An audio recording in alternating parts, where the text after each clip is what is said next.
everyone, we're going to get started.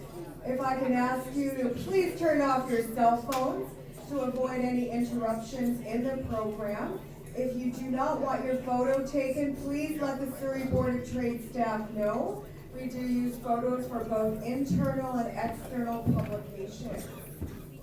So if I can just get your attention, please. We'll have time to network after. I'm Anita Huberman. I'm President and CEO of the Surrey Board of Trade, also an honorary captain of the Royal Canadian Navy, and thank you so much for being here on a brand new topic for the Surrey Board of Trade. And it's about our longevity economy, our seniors economy, the social infrastructure, the livability assets, and the economic opportunities. And you're going to hear a very different perspective this morning. And these Surrey Leadership Dialogues feed into our advocacy, our projects, and our different economic initiatives that we engage in at the Surrey Board of Trade on a variety of topics. So I ask you, as you are listening to our panel, we want to hear from you. Please articulate your comments on advocacy that we need at the different levels of government, different economic projects, different economic development opportunities for co-location, job creation opportunities within Surrey.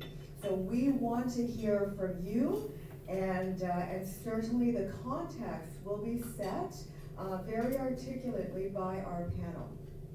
I would like to, first of all, indicate that we are on the traditional and unceded territory of our Coast Salish peoples, specifically the Kwantlen, Katzie, Semiahmoo, Tawasin, Kakad, Coquitlam, our Inuit, and our Métis peoples. They have a profound connection to the land and water that surrounds our great city of Surrey. And they are a significant part also of our longevity economy. Events like this can't happen without sponsorship support. So a round of applause to the BC Care Providers Association. Our Progress Partners are ongoing sponsors for the Surrey Board of Trade, our BDC, the Business Development Bank of Canada, the Chambers of Commerce Group Insurance Plan represented by SNF Benefits, the law firm of Baskin, and Western Community College.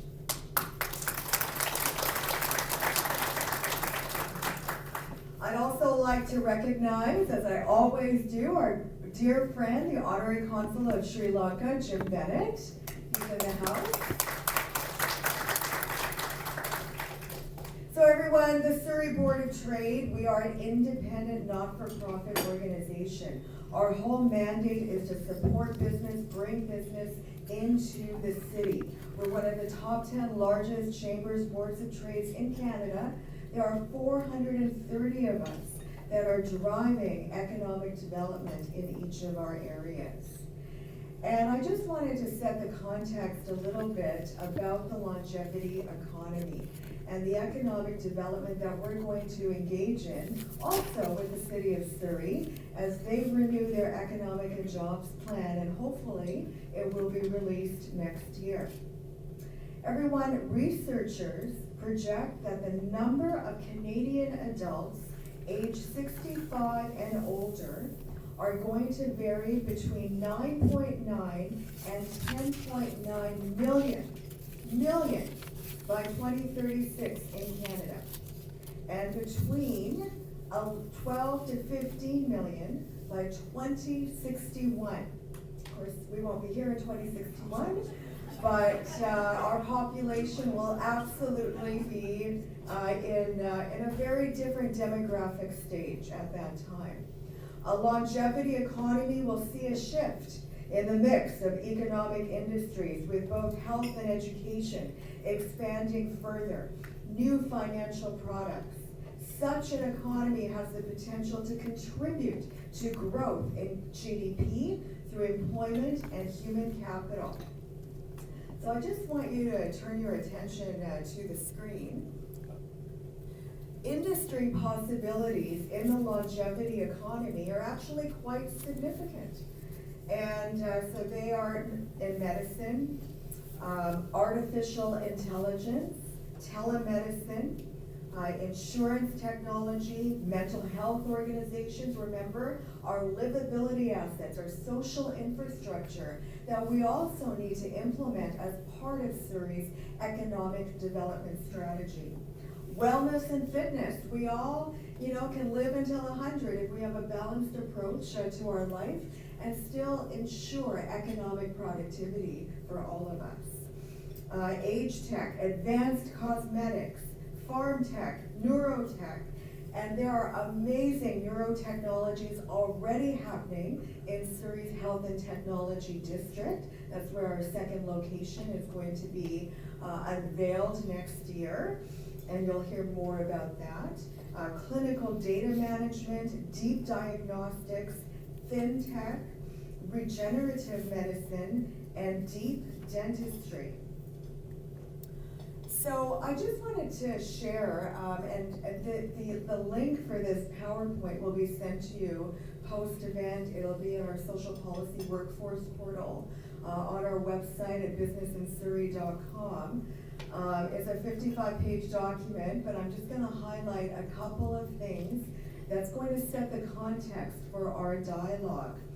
The main features of a longevity economy is we need to determine who the players are going to be. Who are the stakeholders to ensure and instigate impactful, positive change? We're going to learn about the longevity industry in Canada. We're going to talk about age tech. We're going to assess the governance that's required in this longevity economic paradigm. We're going to talk about age-friendly communities. Surrey just released this past year an age-friendly strategy. But you know what? We need to dissect it from an economic perspective. We really don't understand it just yet. And we need to do a SWOT analysis, what I like to call a DOTS analysis, drawbacks, opportunities, threats, strengths of our longevity economy, so we can connect the dots to ensure a progressive longevity economy. And we know during the pandemic, it was our seniors in our retirement homes, for example, that suffered the most. And how is it that we can prepare for the future? How can we ensure that our seniors are taken care of when they need it most in their life? So,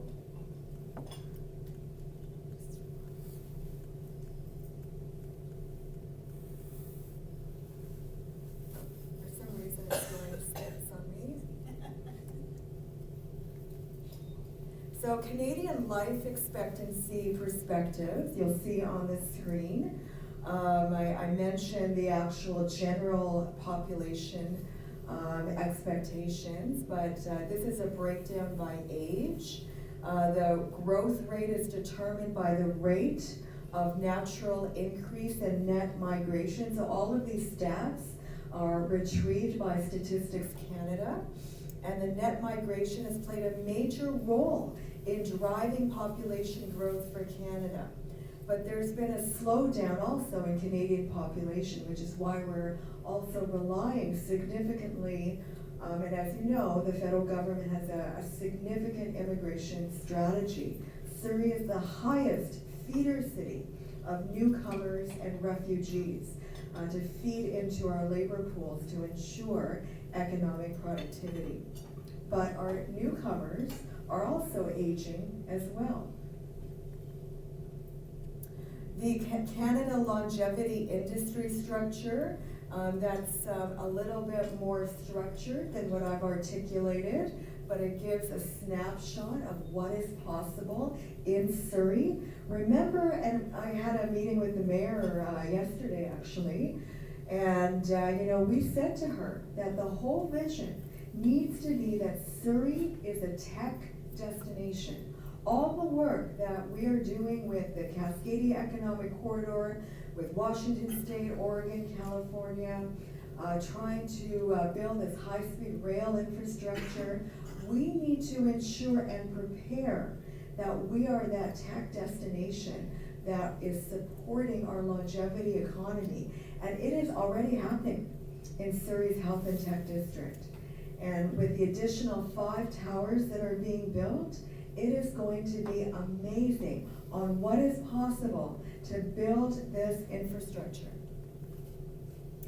The longevity industry landscape is huge.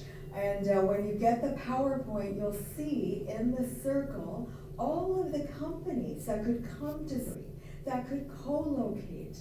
And we are in a regional economy, so Metro Vancouver, our Invest Vancouver consortium, I sit on the management board, we're also focused on ensuring that we're co-locating these companies internationally and nationally into our metro region. So if a business is based in Richmond, it still benefits Surrey. So I'm not going to go into this in great detail, you'll get this, but you will see the actual economic opportunities in each of these industry sectors. And I guess my key message before I introduce the panel is we need to have an open mind where every single person matters in this economy, and that includes our seniors in every cultural community as well. We have 111 different languages that are spoken in our city, and that is growing. And we can certainly learn from our multicultural partners as well. So again, I remind you, think about the policy changes, think about the projects, think about the economic development opportunities. And we're recording the session today, and we'll share it on our social media channels and put it on our social policy workforce portal as well as a continual learning tool. So I'm going to have each panelist come to the podium to do your presentation, and then we'll engage in the dialogue at the table, and you'll speak in turn. First of all, a round of applause to Ramona Captain of Carth BC. Rajiv Mahindru from Progressive Intercultural Community Services Society. Kareem Kassam from Optima Living. And Raf Sadhu from Douglas College Encore Careers. And Ramona, over to you, right here at the podium, please. Thank you.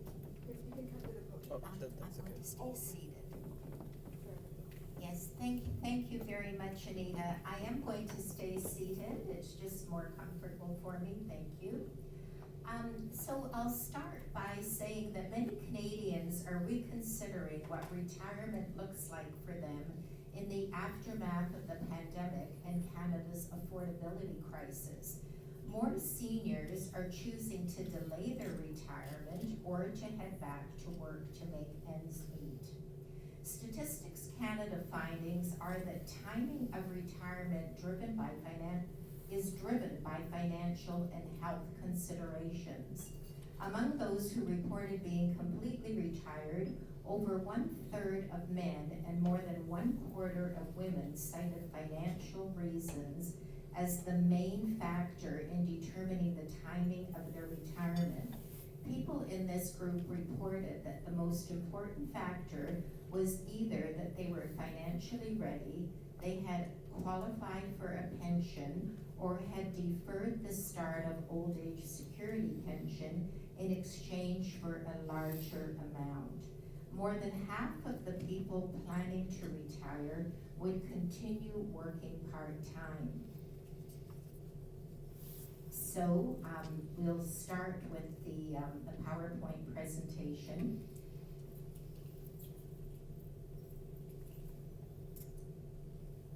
Now, assumptions are often made about older people and productivity in the workforce. Too often, employers have biases against workers over 50 years of age. believing they are slowing down towards retirement or lack agility in a more innovative or technological environment. This is unfortunate for both the prospective older workers with much to give and the employers who miss out on some stellar candidates. We are not our age, we are our energy. Please see us for who and what we are. Now, the size of the older population of British Columbia has grown consistently since the beginning of the 20th century, from slightly more than 4,000 persons aged 65 and over in 1901 to 1,016,360 in 2021. This reflects a rate of growth that is more than 9 times greater than the rate for the total population of the province, which increased from 178,657 to 5,888 over the same period. Now, this increase in the size of the population aged 65 and over was substantially greater in BC than for Canada as a whole. Older adults in British Columbia tend to be better educated than their counterparts elsewhere in Canada. In 2022, in Canada as a whole, 75.8% of seniors reported having a certificate, diploma, or a degree. Among British Columbians aged 65 and over, the comparable figure was 79.9%. So the proportion of older adults in the category of high school certificate or equivalent, an apprenticeship or trade certificate or diploma were higher than among younger adults.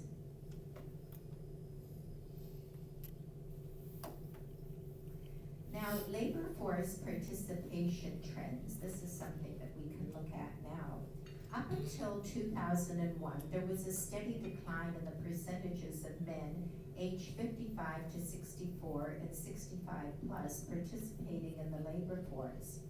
However, in 2021, this rate started to increase, and in 2021, there was an upswing. The participation rate increased from 15.5% in 2006, 18% in 2011, 19.9% in 2016, and 20.8% in 2021. While the labor force participation by women aged 65 plus has changed very little over time, rates in 2021 were higher than they had been in recent decades in both British Columbia and Canada as a whole.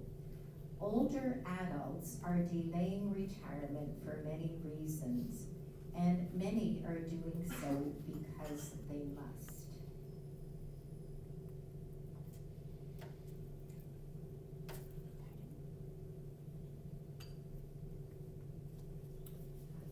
Thank you. So let's look at full and part-time employment.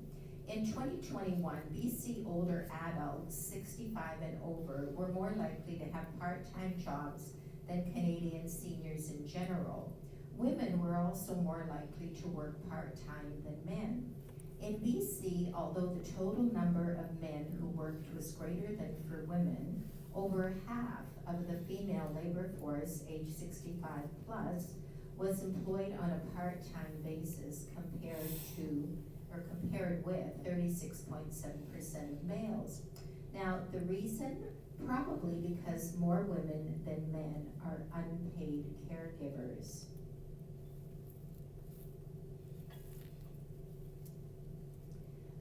So older workers in Canada, what do I need to know? What do we need to know? There are ageist attitudes, and they are absolutely dreadful. The right to work and remain engaged in the workforce is under threat for many older Canadians.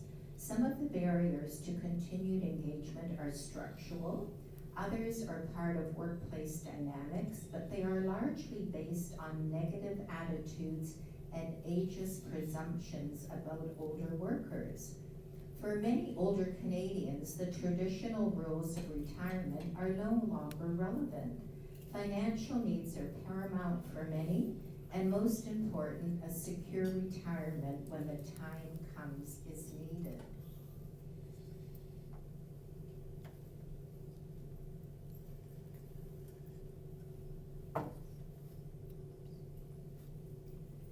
Now, some older workers want to work and need to work. Work offers personal fulfillment, dignity, social inclusion, and physical well-being. Studies found that unemployment can cause higher levels of stress, depression, and other mental disorders, and even greater usage of hospital resources. Work is a necessity that helps secure retirement and financial stability for Canadians without pension plans or adequate savings. The financial crisis in 2008 led to a 21.4% loss of Canada's private pension funds. Over 11.5 million Canadians do not have workplace pension plans. 72% of pre-retirees worry about maintaining a reasonable standard of living later in life.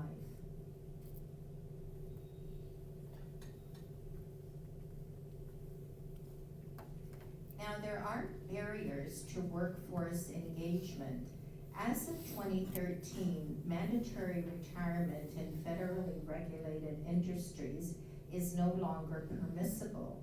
Despite this, older workers continue to be pressured to vacate their positions. Most workplace health and dental coverage ends at age 65, treating workers unequally based on age. Most caregivers in Canada are 45 years old, but labor practices and laws do not protect the jobs of people who need time to care for family members, except for Ontario, which has brought in 8 weeks of unpaid leave for caregivers. There is this sandwich generation, and someone was just talking to me about it this morning. We have older adults who are caring for their older parents who might already be into their 90s, but are perfectly fine, but still they do need some assistance.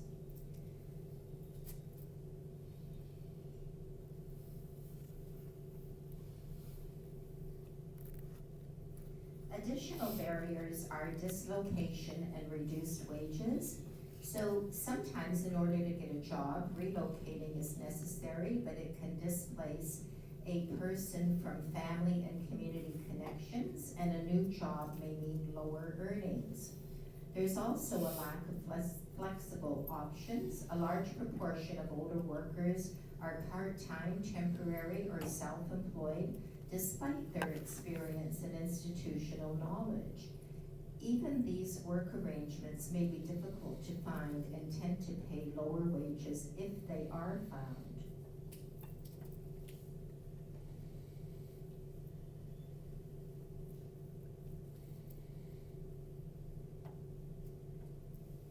A study found that older workers want and need fewer hours of work, more control over their hours, and flexibility with their work arrangements, especially those managing certain health conditions or disability and those with caregiving responsibilities.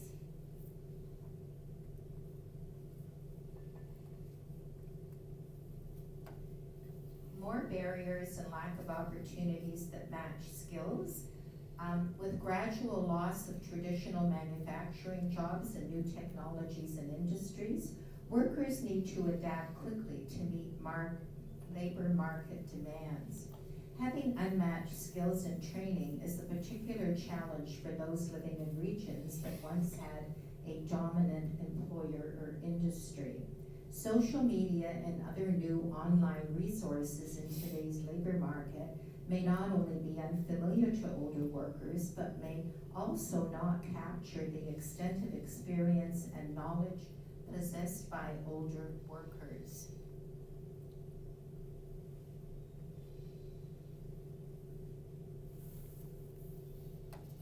So here are CARP recommendations. Remove barriers to continued employment, and that's doing it today. All levels of government should work together to remove systemic barriers and disincentives to work. Such initiatives can include changes to the tax and pension systems to encourage continued employment, such as being able to work and receive benefits while still contributing to a pension plan. Also, intergenerational sensitivity initiatives to counteract ageism and ageist practices in workplaces. Better enforcement of human rights laws to counteract ageism and ageist practices in workplaces. And caregiver leave and support programs. Older adults are not some miserable tsunami that's going to take over opportunities for younger people. We actually are very valuable in the workplace. So more CARP recommendations include creating employer incentives that encourage flexible time and salary opportunities, and require equivalent coverage for employees of all ages in employer-sponsored insurance benefits.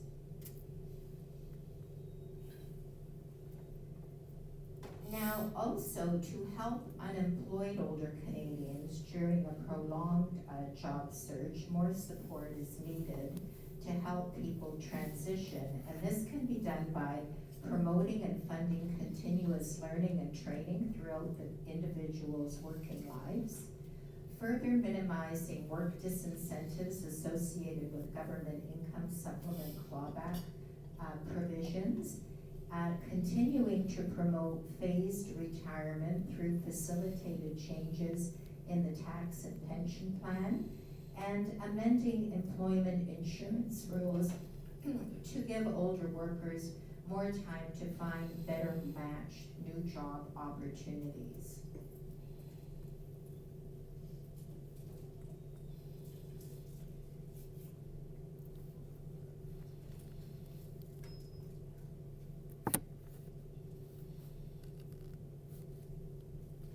Okay, this is a bit of a, oh no, what's happening? Help. You can take over. Okay, additional suggestions. So strengthen and enforce laws against age discrimination in the workplace, ensuring that older workers are protected from discriminatory practices. Introduce tax incentives for employers who hire and retain older workers, and provide flexible hours so older adults can travel in non-peak times. Transportation planning must include the needs of older workers. We just had a meeting with the Minister of Transportation, and when I brought up every plan that's ever made, older people are not included in those plans unless it's because they're infirm and need something like Handy-Dart. And what he said to me was, oh well, they can travel in non-rush hour times. Well, I agree they could, and it would be way better, but employers need to see that and adjust working hours to accommodate such transportation needs. Now, the other thing, of course, we all know that there are doctors, nurses, healthcare workers, a great shortage of these medical professionals in BC at the moment. So ways to alleviate the problem is to keep older doctors from retiring by offering tax benefits and allowing them to reduce their workload gradually. Also, streamlining administrative tax and paperwork. That would also include reduce burnout.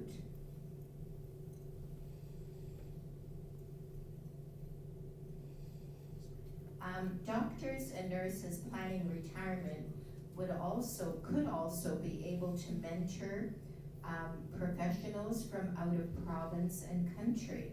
While BC is removing some of the hurdles faced by these professionals, The belief is that it is not happening quickly enough. Older medical staff could fast track the process by taking on these professionals in their practices, passing on their knowledge, and leaving their positions filled rather than vacant after eventual retirement. So there is a skewed impression of Canada's older population. Many of us are not some gray tsunami, just as I mentioned before, who are knocking down opportunities for others. Less than 7% of older Canadians are in some kind of care. The other 93% of us are still active or very active, and we want jobs, and we want to keep the jobs that we already have. I thank you very much for your attention.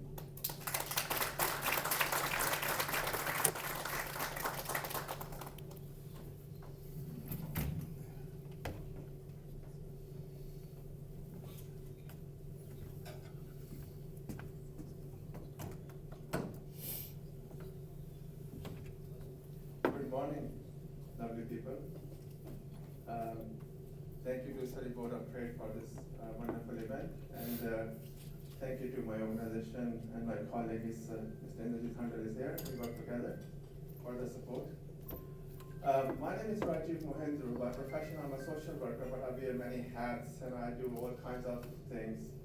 I bring 30 years plus experience in community work, hospital social work, case management, operations management, and a whole lot more. Here I am on behalf of my employer, PICS Society. So PICS was founded by our late CEO, Dr. Gill, who we sadly lost a few years ago. And it stands for Progressive Intercultural Community Society.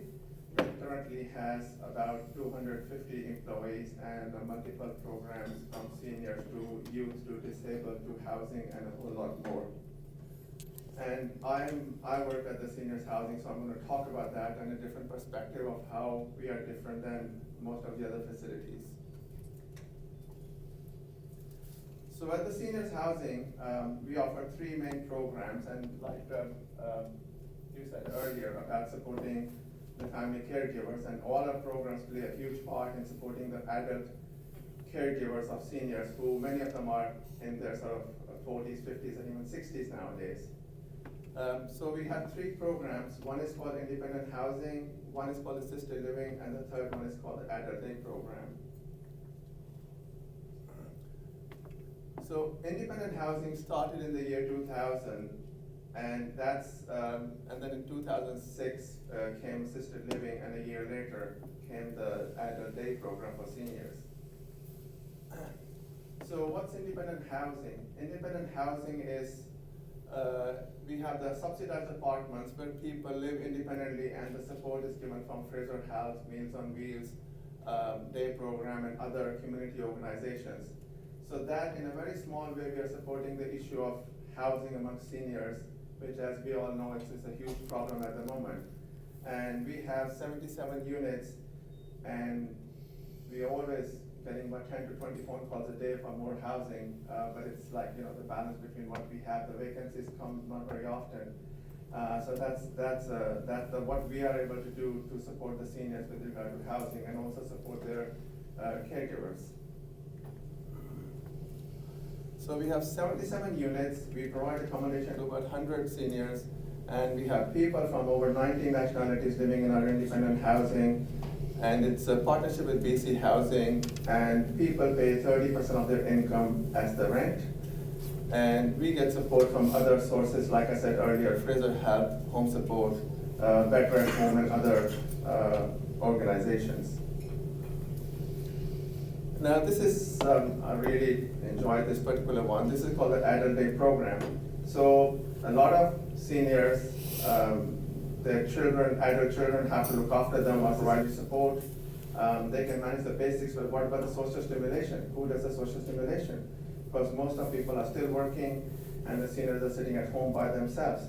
So we opened up this day program where it's through Fraser Health. The seniors come out for the day, We provide them socialization, meals, exercise programs, social activities, mind games, you name it, we provide it. And we started with very small numbers in 2008 with 10 spots a day. And I'm very proud to say, as of we speak now, we have 7,500 spots a year. So we've done really well, and the demand is so high that even with 7,500, we are running at about 130% capacity. So we could fill up a building the size of the hotel with a day program if we get a chance. And this actually, like you said earlier, about supporting the caregiver. So a lot of seniors, their children are in their 40s or 50s, and they still have their children living at home. So they're the sandwich generation. You know, on one side, they're still providing support to the school or university going children, and they still have the parents who they need to support. I'm one of them. I'm also a caregiver. I lost my mom last year, but my dad is still around. So I'm the sandwich generation here. And I'm sure many in the room are also agree to the similar sentiments you guys are going through. So that's our day program, and the biggest compliment we get is from families is, even one day a week, I get a break. You know, especially with people with dementia or other Alzheimer's related health issues. Okay, now talking about assisted living. So assisted living is a specialized approach to providing housing and supportive services in a home-like environment where there's a 24-hour support in the form of care workers, nursing staff, kitchen staff, maintenance, security, such that people living away from home in a home. So principles, is self-direction, people direct their own care. It's not like, you know, this is it, this is regimental, army type, this is what you have to do, and that's it. People choose their own direction. They say, okay, I want a shower at a certain time, we try to fulfill that. We give choices of activities, we give choices of meals, we give choices of outings and trips like that. We have residence committees, they decide, okay, we want to go to this place or we want to go to that place. Dignity, that's the most important thing. Many of the seniors come and tell us, you know what, this is my home. And our units are beautiful, they're one-bedroom apartments and they're very nicely done. And they said, this is my home, I don't need to listen to my son or my daughter-in-law or my so-and-so. I run my life the way I want it. And that's the best compliment we get. I want to share a quick story. I had a lady, it was a grandson's wedding, which was a big event in the family. And the son said, I'm going to take mom on Monday, I'm going to bring her the following Sunday. I said, okay, no problem, because in Indian weddings they have lots of events. And Tuesday afternoon, I suddenly heard her talking to somebody, and I said, are you back? What happened? She said, I wanted to come home. It was so beautiful. And she said to her son, take me on Saturday when the wedding is, and bring me back Saturday night. You know, that's what really makes your day, that we are doing something right for the seniors, giving them the dignity and the privacy, independence, you know, individuality. We also accommodate risks. You know, if we have somebody, say, with diabetes, and we advise them, you know, this is the right way of doing it. But if they want to do certain things, they have the rights to take the risks, you know, within limits, obviously.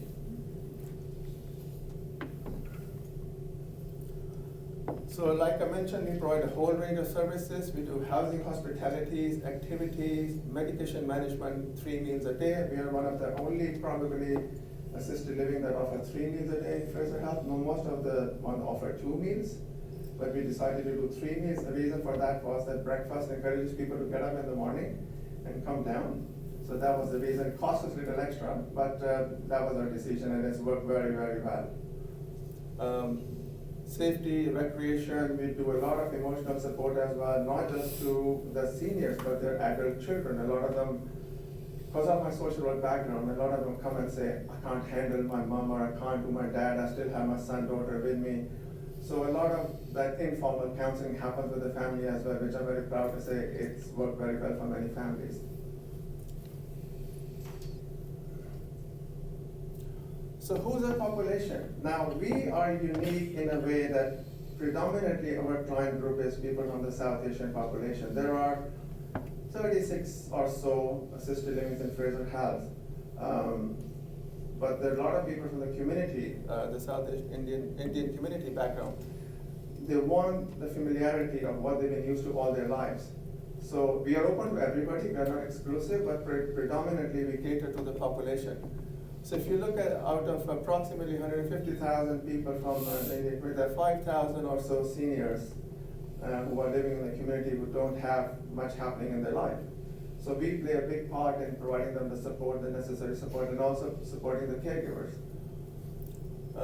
That's the one I talk about, the sandwich generation, you know. So what we do, we offer them on top of the meals, we do social stimulation, we engage in meaningful therapeutic programs, we have nursing support, we empower clients to remain independent. And one thing I don't have it in the slide is the volunteerism. We have people, 20% of my population is in the 90s. 3 people are over 100, and last year we celebrated the 100 birthdays, because during COVID, 2 of them turned 100 during COVID and we couldn't do much. So as soon as COVID finished, we did the 3 centenary celebrations all together. Volunteerism, we do train the trainers. So we have a number of seniors who we train them to, say, for example, educate about chronic diseases or simple things like that. We have retired social workers, we have retired accountants, we have retired teachers, and they said, like Marian said, we want to do something. We said, okay. Our volunteers, our current volunteer is a gentleman who is a retired social worker. He's about 78, and he comes before I come to work. He's there from 7 o'clock in the morning till about 4. The previous volunteer we had, gentleman, he was a retired businessman. We lost him less than a year ago.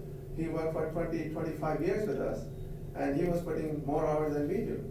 So we really promoting and helping seniors in whatever capacity we can do, not only the part of various committees, but we heavily promote volunteerism, train the trainers, education, running exercise programs and all of that. So that really gives them dignity and value, and they feel I'm still contributing something to the society.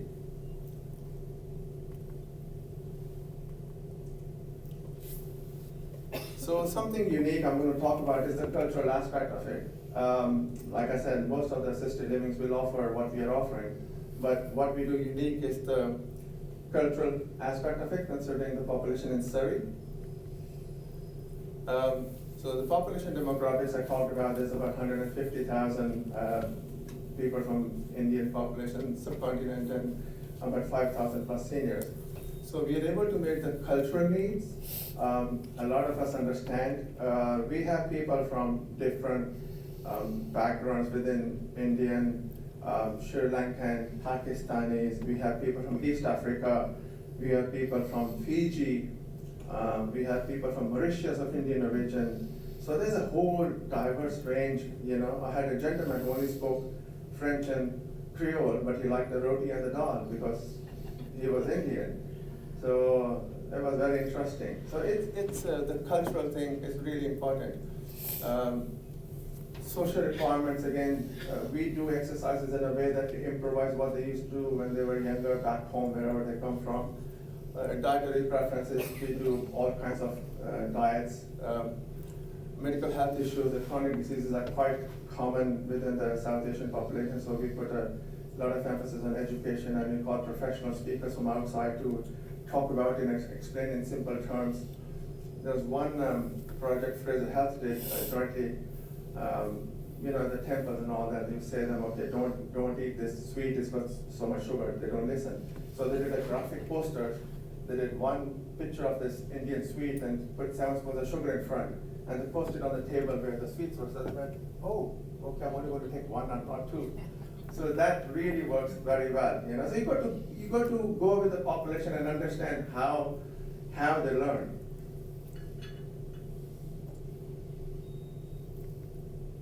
So this is the range of things we do for seniors, from barbecues, which a lot of the seniors really loved it. Many seniors come to us and say, I never had a barbecue in my life.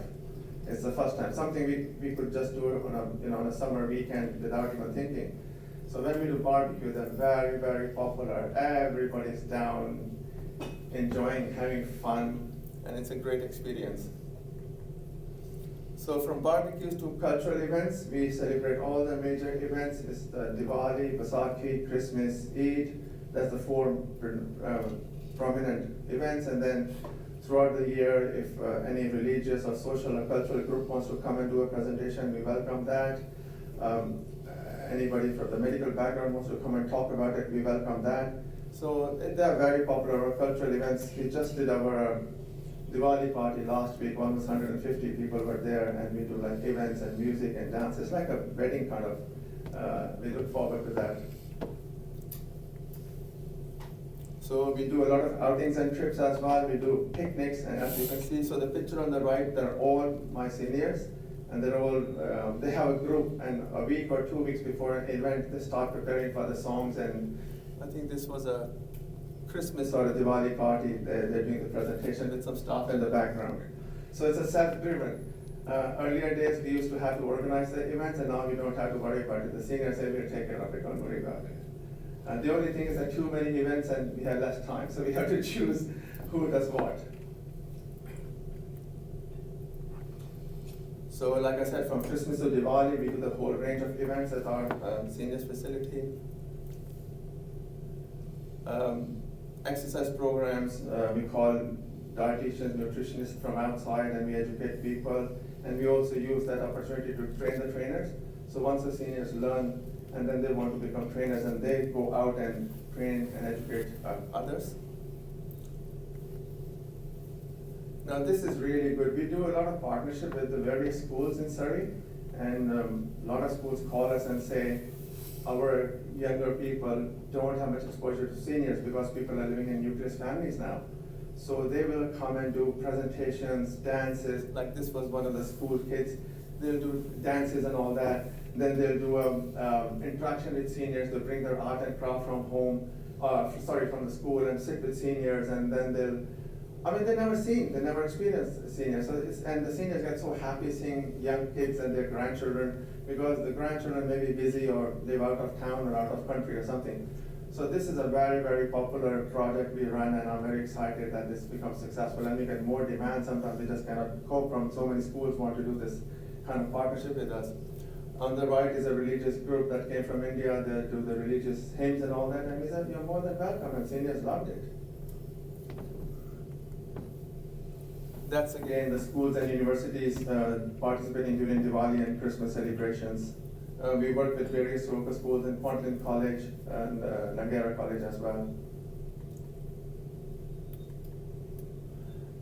And we also do our Canada Day celebrations and our anniversaries and all that, and people dress in their best frocks and come down and they get really excited. And that's the fun part. That's the fun part. It's really enjoyable. And that's our seniors celebrating Mother's Day and anniversaries. The individuals on the lower picture on the right, the lady was my very first client, and I'm proud to say she's still with us till now. So that's what, 16, 17 years. And our average age is over 85 years, whereas the numbers say that, probably Marian will have more on that. The numbers usually say that seniors live about 4.5 years in a care facility. So we have 10, 12 people still from the first group that is like 16, 17 years ago. So we must be doing something right to have the longevity, for the seniors.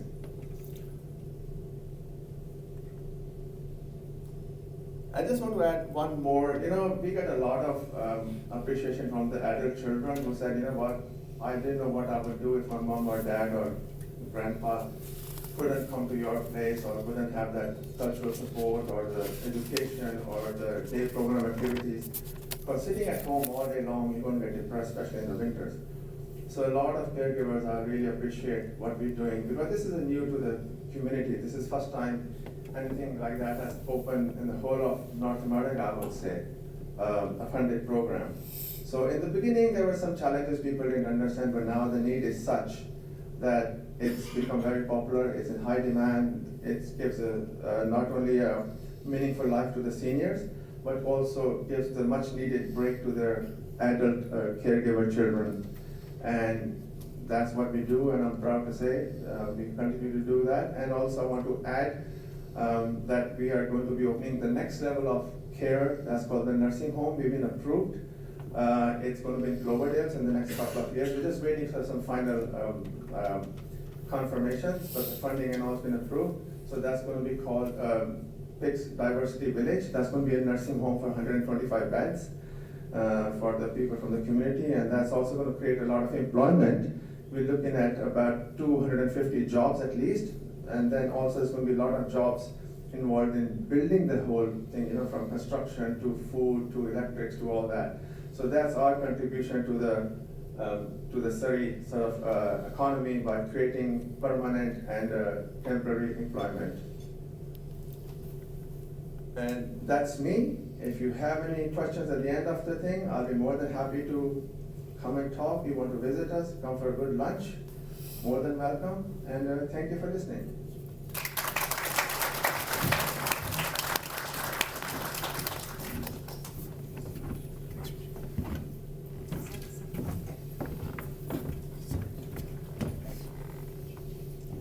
Thanks, Rajiv. Thanks, Mariam.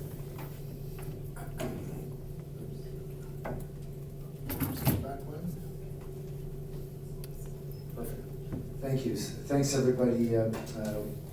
Thrilled to be here today, and wanted to just spend a few minutes adding on to some of the commentary that you heard from my colleagues today. My name is Karim Kassam. I'm principal and co-founder of Optima Living. I'll tell you a little bit about our organization, but one of the things I wanted to highlight here is when we take our when we use photography in our websites and other sort of material, these are real individuals. They work, live, and reside in our communities. And you know, one of the things in terms of employment that's so important, and you know, you highlighted a critical issue around seniors wanting flexibility and wanting the sense of wanting to dictate their own hours. I felt like I was listening to a Gen Z or a millennial sharing that same conversation, because as you know, young people want the same things. And I think that's kind of an interesting way of thinking about the labor market today. Is more than ever before, flexibility is absolutely necessary. And I call that out because on the top left is Sophia. Sophia started working with us about 10 years ago as a volunteer. We then hired her on as a co-op student from the University of British Columbia. She did her master's in health administration, helped us develop our brain health program that I'll talk a little bit about, and she just entered UBC this year in the Faculty of Medicine, wanting to be specializing in geriatric medicine. And so if you think about the role that we play as employers, it's not just about meaningful employment or also providing seniors with healthy living from our perspective. It's about creating a value chain and an ecosystem in the way in which we all perform our functions day to day. And I think I want to call that out from the perspective of all of us around the table here, to think differently about employment, whether it's for young people or older adults, and what role we play as employers to facilitate that journey for individuals. I'll give you another example. The shortage of labor, and I'll talk a little bit about this, is absolutely heartbreaking. And when I come back, I'll share with you what we're trying to do there. But just a little bit about us. We operate 40 communities in British Columbia and in Alberta. We do everything from independent living to long-term care on the private pay side, as well as on the funded side. So we work with Fraser Health, Vancouver Coastal, Island Health, Interior Health Authority, as well as with Alberta Health Services. And here in Surrey, we have a community called the Evergreen Hamlets in Fleetwood. We also have one of our regional offices here where we employ just under 30 individuals that support our communities in British Columbia. And across Alberta and BC, we employ about 3,300 people. We have about 10,000 volunteers. And when we think about our residents, it's 4,300 beds, but about 5,000 residents that live in our communities. And the average age of our resident has increased over the last 10 years. 10 years ago, that average age was about mid-70s. Today, it's about mid-80s. And when I talk about the future, we'll talk a little bit about what that means going forward. So what are the key issues today in the sector? I think you heard some of the commentary around flexibility of housing. You heard a little bit about the labor market and what's important from a senior perspective, but also from a general labor market. And COVID really compressed all of that. And during COVID, because of a lot of policies, as well as just burnout, we saw a lot of our healthcare workers either retire or exit the industry altogether. We saw some of the government policies force people to choose, that they couldn't have flexibility over their work environments. We also saw that we had a tremendous amount of pressure on people saying, you know what, I'm almost at retirement age, I'm gonna take an early retirement. And so you see all of that compounding, and our industry has really been the first to be majorly affected around what I would call the health human resource crisis. The second thing that you see today, and we're hearing about it in every other industry, the one that you hear probably more about than any others than our industry is the airline industry. Air traffic controllers, pilots, flight attendants. You see the stats in Canada were the lowest arrival times in the world today because we don't have the staff to perform the necessary duties, whether it's maintenance workers or baggage claim attendants. So this health human resource crisis started in our industry, but it's not ending in ours. And so to be creative around providing the opportunity for people to work. And so when we think about our labor pool, particularly in the Okanagan and the island, we're having a tremendous issue with getting people out to work and taking full-time shifts. And the reason for that is very simple. People have changed the way they work. We haven't changed the way we offer our shifts and our ability to be flexible. And so one of the things we're doing now is we're saying, look, let's create an app, let's have people choose. If they want to work 4 hours a week, they can do that. If they want to work from 8 to 3 and then 10 p.m. to 2 a.m., they can do that because they have family obligations, they have other perspectives that they need to fulfill in their day-to-day lives. That old adage of saying you have to be in the community at 7 a.m. to 3 p.m. doesn't work anymore. And we have to be able to change that. It also means that it's a change for our residents as well because they've been used to being looked after in a certain way, and that has to change, particularly in our long-term care communities where that is something that is changing dramatically quickly. The other thing that we're seeing is that there's a shift in the needs of people. And you heard Rajiv talked about the South Asian population looking at wanting to have their needs fulfilled. We were working with a community in Richmond where it is Japanese community saying we want to offer services for the Japanese community, and we are operating that community today and offering services, such as Tai Chi, such as yoga, such as other food. Sushi's on the menu every single day. We're offering sushi making classes. And so, we have to learn from the perspective, again, not only as employers, but as communities of engagement, that different people want different things. And we can't offer cookie cutter initiatives. And, I was in a meeting with government the other day, and we were talking about this concept of community of living.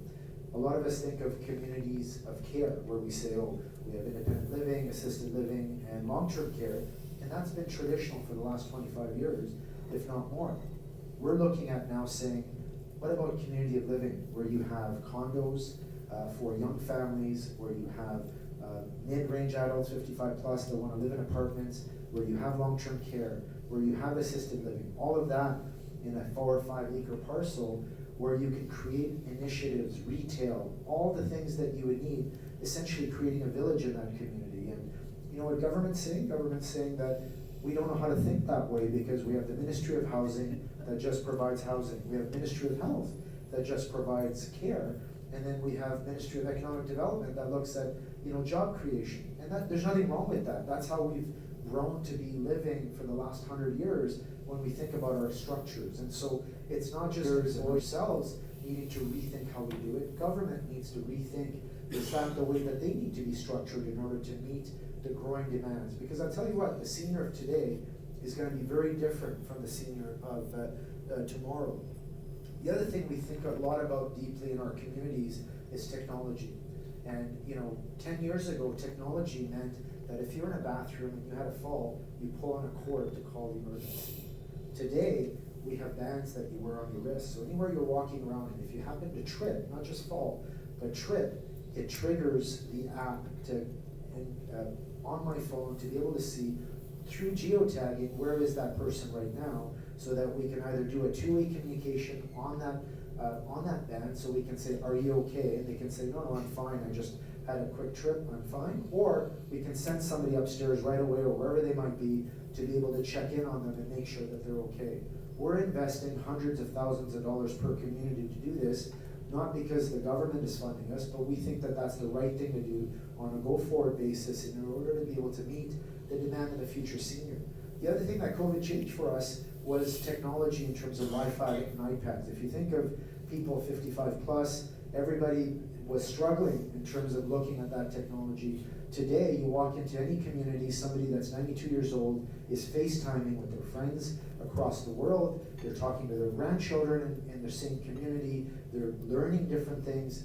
And so for us, that's really taught us differently about how do people learn, how do people engage, and how do we as seniors living providers change our mindset in terms of providing. The other thing that we're spending a lot of time doing is educational partnerships. And here, whether it's colleges, universities, the continuum of living is so critically important, because as our population is aging, one of the barriers to entry is that young people don't think about our sector. They think about the tech industry, they think about hospitality.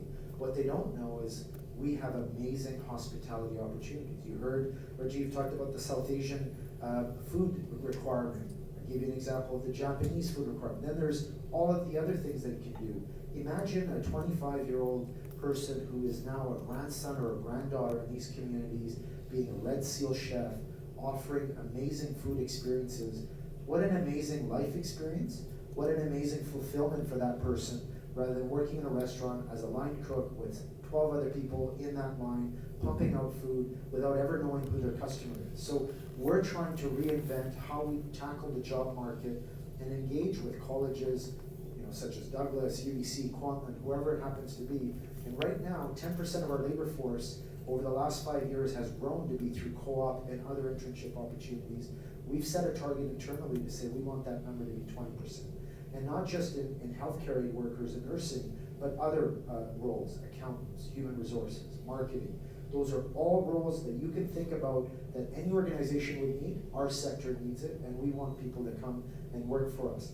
We are probably been the fastest growing source of economic growth in the economy across Canada for the last 10 years, and we're going to be for the next 50 years. You heard the stats Anita talked about earlier about aging population. That means an increase in services, increase in job growth, increase in opportunities, increase in innovation. We'll invest in our sector. We need it. We need people to think different about what the senior needs. And don't think about the senior that resides here today. Think about what that person's going to need in 10 years. Creative resident engagement. You look at the QR code, and take out your phone and you can take a QR of that. It takes you right to our YouTube where we offer videos. And during COVID, one of the things we were challenged with is how do we engage people to come live with us because they can't see the buildings anymore. So we started doing online sessions. We went and looked at and being in Vancouver, we're very lucky that we have a heavily influenced population from Asia. Guess what? China, Japan, they've been using QR codes for 25 years. We think we innovated this during COVID? No. We borrowed, we stole from what they've been doing for the last number of years. That's been exceptionally successful. Whenever I've been to China or Japan in the last 25 years, they've been using QR codes and menus forevermore. So we started using this, and we partnered with the University of Alberta, Dr. Adrian Wag, who's the head of geriatric medicine. And let's think a bit about myths. What do you think our single biggest viewed video has been since we launched Optima Living TV 2 years ago? Sex and Aging. Sex and Aging has been the single biggest viewed video because Dr. Wag talks about the realities of seniors who still want an active lifestyle. They still want to meet each other. They still want to engage. And we cannot assume that just because you're old, you don't have hormones or you're not interested. You're very interested. Every 4 months, we do a wedding ceremony in one of our communities because people still fall in love with each other. So that's a good thing. Let's celebrate that. The other things we talk about in these communities is fall prevention, fraud, and the RCMP came and talked to our community about that. And so in terms of innovation, we have to think differently about what we do from that standpoint. Put up a picture of a young family here because it goes back to my earlier point around how do we think about the future. This young lady that's pictured with her grandmother in this picture is going to be a senior 7 years from her date today. What is she going to want in that experience? And how are we, as economic engines of growth here in Surrey or elsewhere in Canada, thinking about her needs? How is she thinking about her life today? She doesn't know what she's going to need 67 years from now. But that's our role as service providers, as economic drivers of engine, to think deeply about that and think about where that's going to take us. Some of us in this room are going to be seniors in 20 to 30 years. What is it that you're going to want? How is it that you're positioning your life today, not just to live healthier, but to live the one thing that we hear all about all the time? I want to live a meaningful life as I get older. Well, that means different things to a lot of different people. Define it for yourself and help us cater to that audience in that time period as well.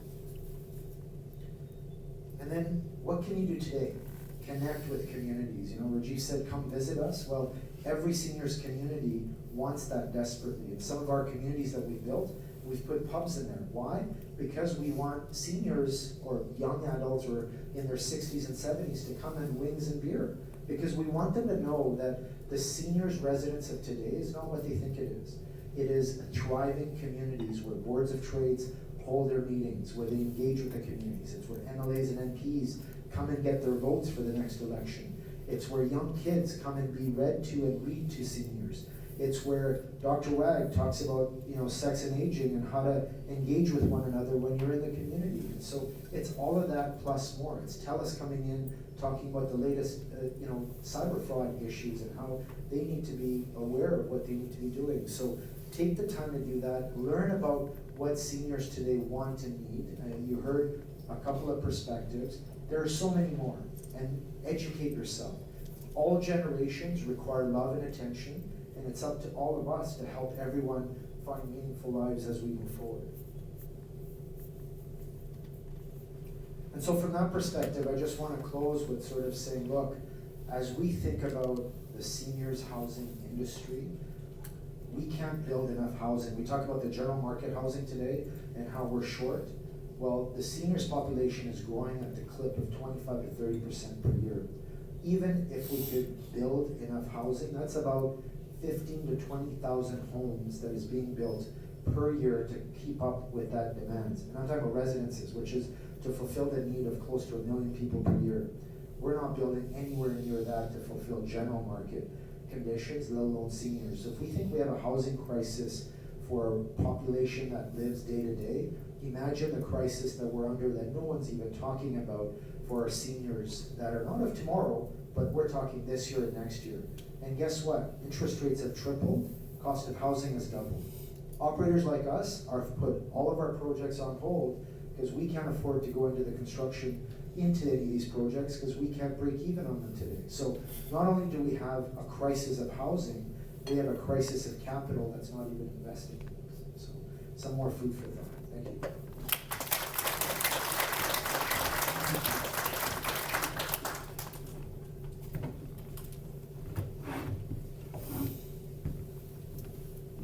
Morning, everybody. Thanks for letting me share part of my morning with you, and thank you to the Surrey Board of Trade. So what I'm here to talk about is a program I'm with at TELUS College. I'm an employment specialist there. And the program is a program, just as you see there, for job seekers age 55 and over. It's called Encore Careers. And what is Encore Careers? Encore Careers is a 10-week government-funded program designed to assist people age 55 and over in their job search.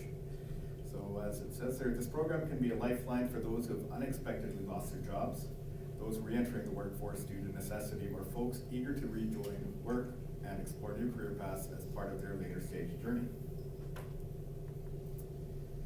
So to be eligible in Encore Careers, this is the requirements. Must be a Canadian citizen, permanent resident, or protected person legally entitled to work in Canada, living in BC, not a full-time student, not enrolled in high school or in post-secondary training, and not actively participating in another provincially or federally funded labor market program. So you must be currently unemployed or precariously employed, and age 55 and over.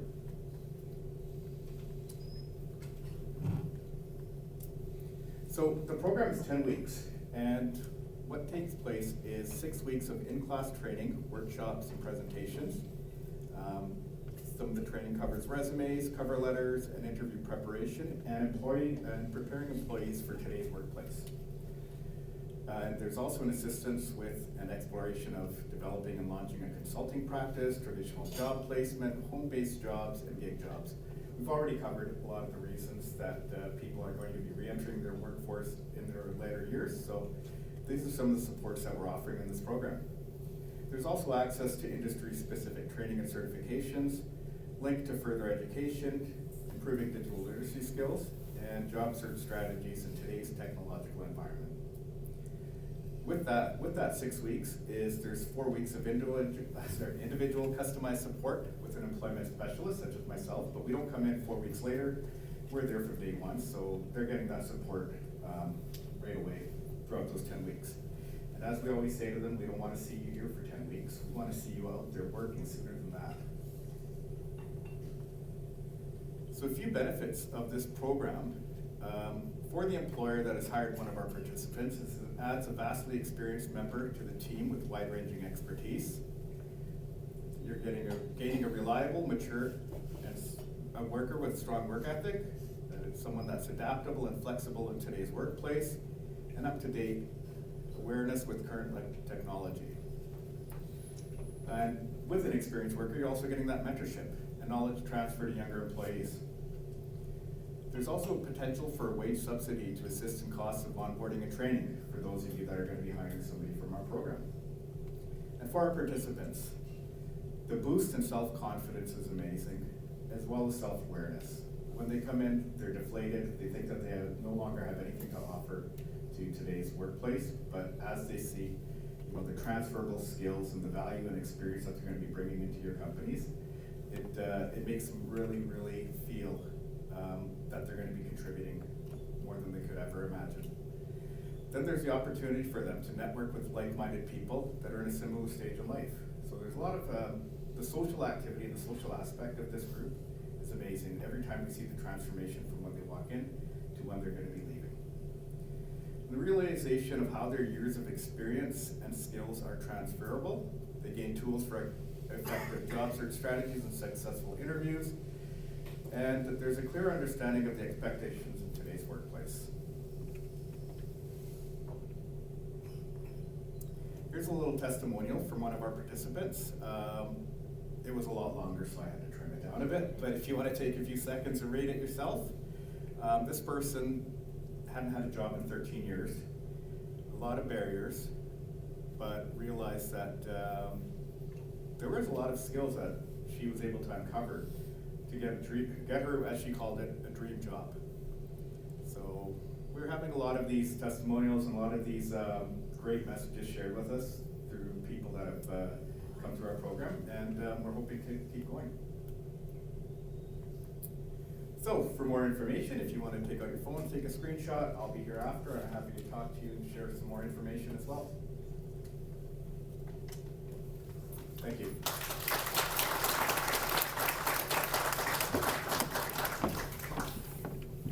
Thank you so much. That was so insightful, and I already have many ideas for projects and policy. But over to you, audience, if you can go to the microphone.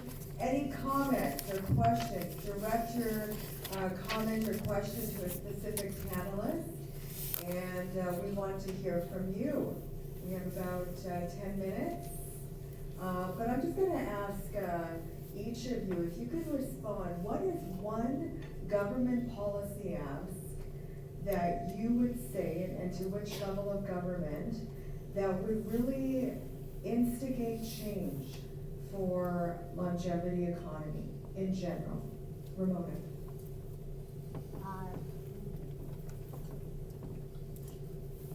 No clawbacks if you do have a part-time job and you're on a guaranteed income supplement. Unfortunately, I do have friends who thought that this would be a good way to supplement income, but they were on guaranteed income supplement, and of course it's clawed back.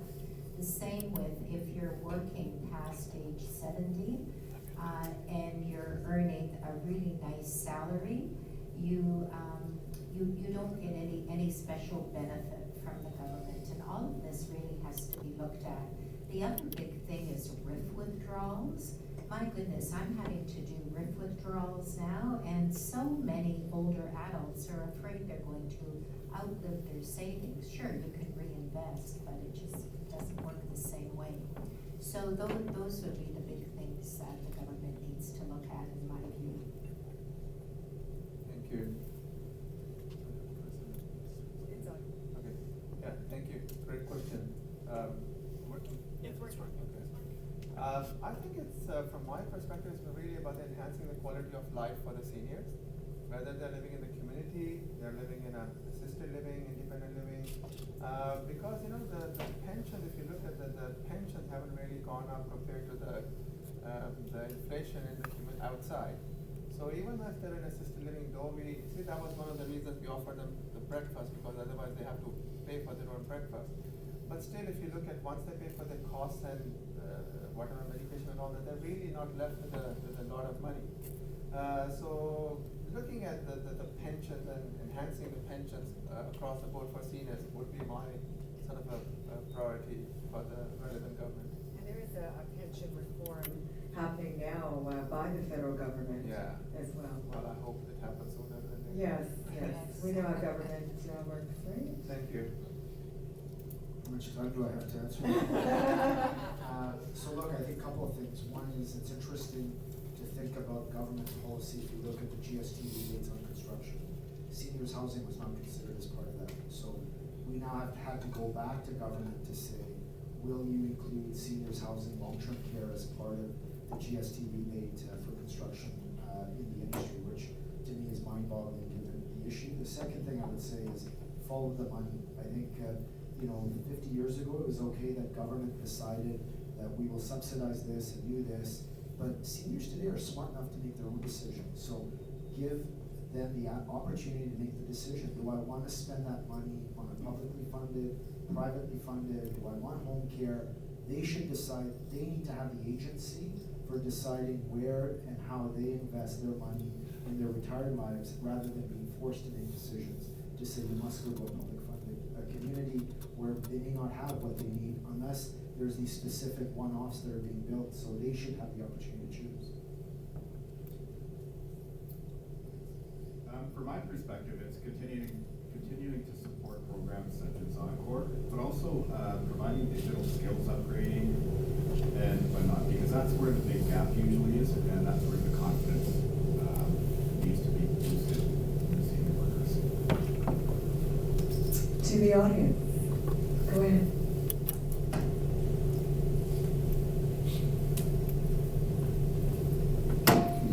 Thanks so much for the opportunity. So I just think that we need to have a space for seniors that have self-employment interests. And I think that that's lacking a little bit. I'm a former employment counselor. I love the employment programs that we have out there for 55 plus. But honestly, when you're 55, you have a lot of skills and you brought a lot to the table over the years.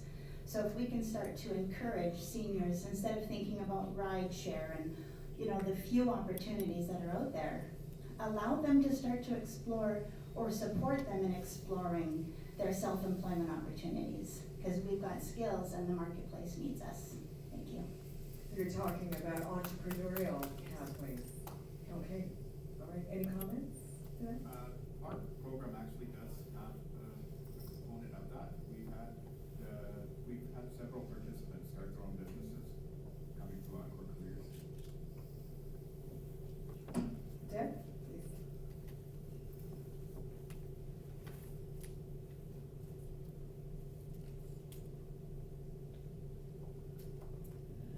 I wanted first to say that the comment that the seniors of today will be very different from the seniors of tomorrow neglects the fact that the seniors of today are very different from the seniors of the past.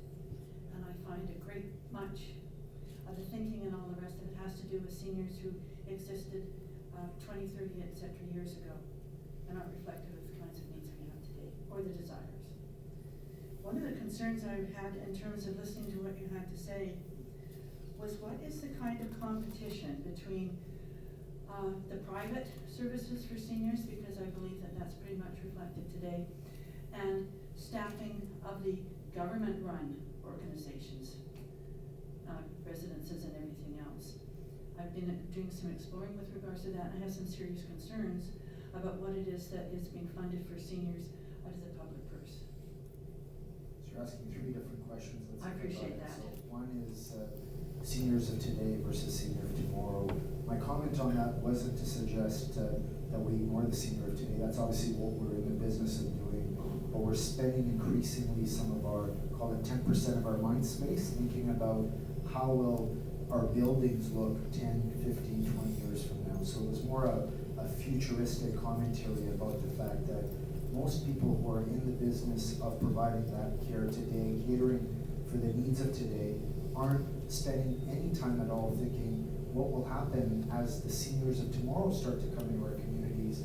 What ways will we need to think about that offering? We're spending everything possible today to make sure that the residents that we have in our communities are looked after. So please don't misinterpret that comment. No, I was not with regards to what it was you were saying in terms of your programming. I was saying overall. Got it. So the that second attitude is out there. The second question around labor specifically between private pay and long-term care, I would say the crutch is sitting in the publicly funded environments, and I'll tell you why. The reason is those environments are typically unionized. They're also typically funded at a formula where the folks that are coming to work in a publicly funded environment are also competing to work in acute environments. And the challenge we have, particularly in British Columbia, less so than the rest of Canada, is our government here is focused around funding not-for-profits and for the publicly funded sector more on the acute side than they are paying attention to the care side. So what that means is people working in the acute side get paid more money, they have better benefits, and so as providers, we have to compete with that, and so it creates a labor crunch. The other thing that happens is with COVID, the one thing that's happened is this increase in what we call third-party agencies, because what they've been able to do during COVID is, if you recall, there was this whole issue around single-site orders, because initially, when COVID came about, the spread was happening because multiple people were working in multiple communities. What the media didn't cover was the fact that the biggest part of that spread was because residents were living in more than a single room together, and that's what's causing even more of the spread. Different conversation. But suffice it to say that that policy, while important during COVID, has remained a scar on the industry because it's causing costs to escalate both on the public purse and for providers, and it's creating a health human resource crisis in the long-term care and assisted living communities that shouldn't exist because of the advent of this. And so we're working with government very closely to say, how do we eliminate these third-party providers to be able to ensure that we have that? On the private side, the reason why it's not so much an issue, it's not that there's not unionized environments, but there's more flexibility on the way in which that care is provided. It's not prescriptive as it is in a public environment. And as we talked about earlier, prescription is great 15, 20 years ago, but the senior of today needs different things at different times, where you don't have that flexibility to provide that in a public environment, but you do in a private. So that causes the human resource crisis. In terms of housing, I would say to you that the housing vacancy rate is 0 in publicly funded and in private pay. It was higher in private pay during COVID just because people weren't moving as quickly. They were delaying their decision to move. But I can tell you during 2022, 2023, if you had a community that had a vacancy of 10, 15%, all of those communities today have a wait list. So the housing crisis is real, and it's not going away. Does that answer your 3 questions? Oh, it certainly does. Thank you very much. Thank you, Jim. Anyone else from the audience? Please, go ahead.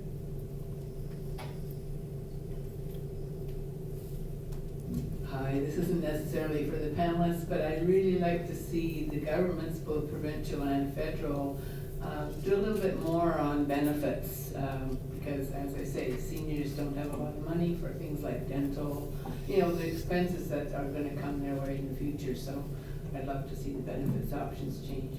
Thank you. Thank you very much.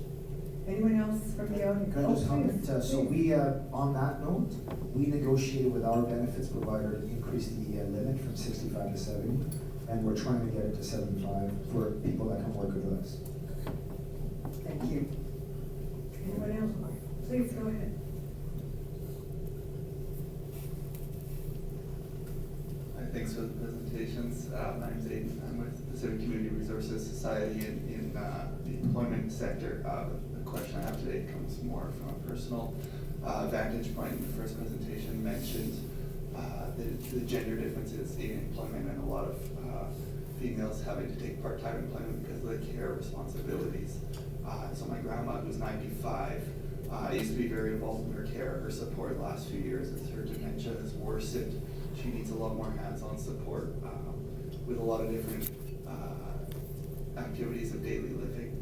And so she's no longer comfortable with myself, my dad, supporting her. She still lives at home. She has care workers coming on certain days, but the other days it falls mostly on my mom and my aunt because for things like showering her, supporting her in the bathroom, she doesn't want myself or my dad to be involved anymore.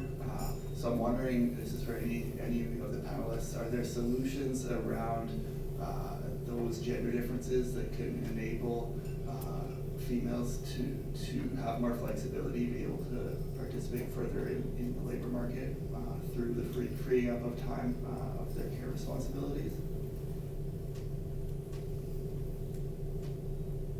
Anyone want to take that?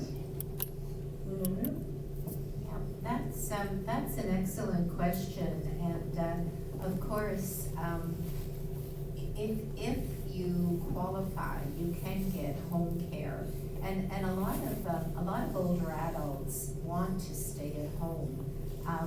Some want to go into retirement living, and when health fails, they have to go into assisted living. But for the most part, a lot of older adults, a lot of seniors want to age at home. And this is something that really needs to be addressed much more than it is, because the number of hours that you can get from, say, Fraser Health to have someone come into your home and give one-on-one care is quite lean. So we really need to be addressing that. But I do understand the gender issues, and sure, a lot of women want to be taken care of by their own families or by a female. And it just seems to be just the way it is, unfortunately. I just want to add to that, many years ago, or probably 20 years ago, in the UK, a similar issue came up, and what the government decided was, say for example, the assessor decides that this person needs 10 hours a week of personal care, and it cost X dollars. So what they would do is they had the option, they said either you take the care from the health authority, or we give you X dollars, you arrange your own care.